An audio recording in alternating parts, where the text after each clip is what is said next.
Yan yung video natin ngayon guys, MDL naman using 2 relay. Papakita ko sa inyo yung proper diagram kung paano mag-wiring ng mini driving light na dalawang relay ang gamit. Yan.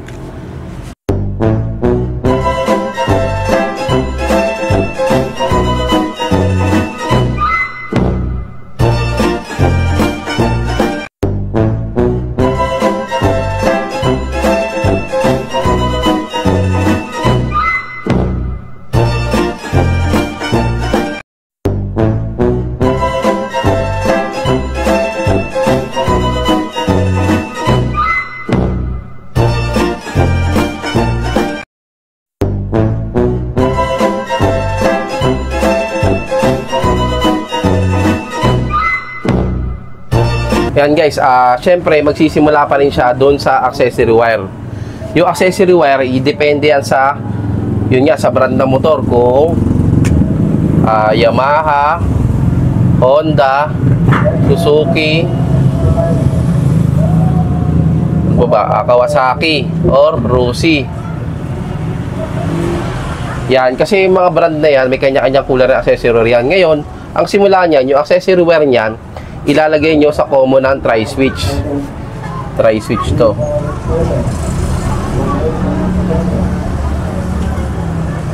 Yan. Ilalagay nyo siya sa common ng tri-switch. Ngayon, yung common ng tri-switch, di ba, naka-hold lang yan dyan.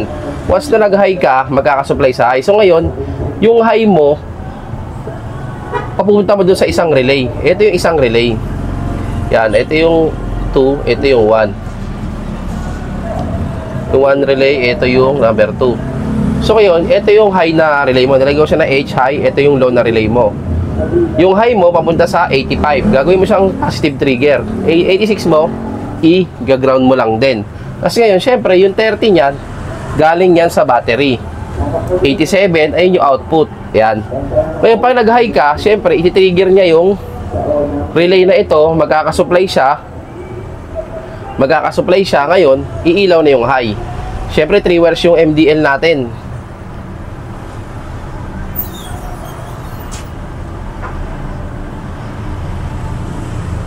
Yan. Yung wire ng high, hahanapin nyo sa pati doon sa isa. I-parallel nyo lang siya sa 87 ng relay ng high. Ngayon, pagdating naman sa low, once na switch mo sa low yung tri-switch, i-trigger niya ngayon yung low na relay. 85, syempre galing sa low ng switch. 86 ground, syempre yung input niya galing pa rin ng battery, dapat may naka-series na fuse. Ngayon pagbato niya, yung 87, yung low na wire ng MDL na dalawa, shorted lang din yan. Yan. Ngayon pag-click ka ng low, iilaw ang low. Pag switch ka ng high, iilaw yung high. Tapos yung isa ground lang din yan. Yan, ganyan lang siya ka-basic. Basic na basic lang. Para sa akin guys, mas safe ito. Kaso lang magastos kasi dalawang relay ang gagamitin.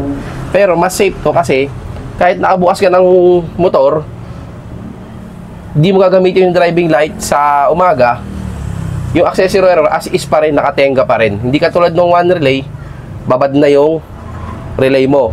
May charge na yung coil mo. Pero itong MDL using 2 relay, yan, ganyan lang yung simpleng diagram niya. Napaka-basic lang. Yan.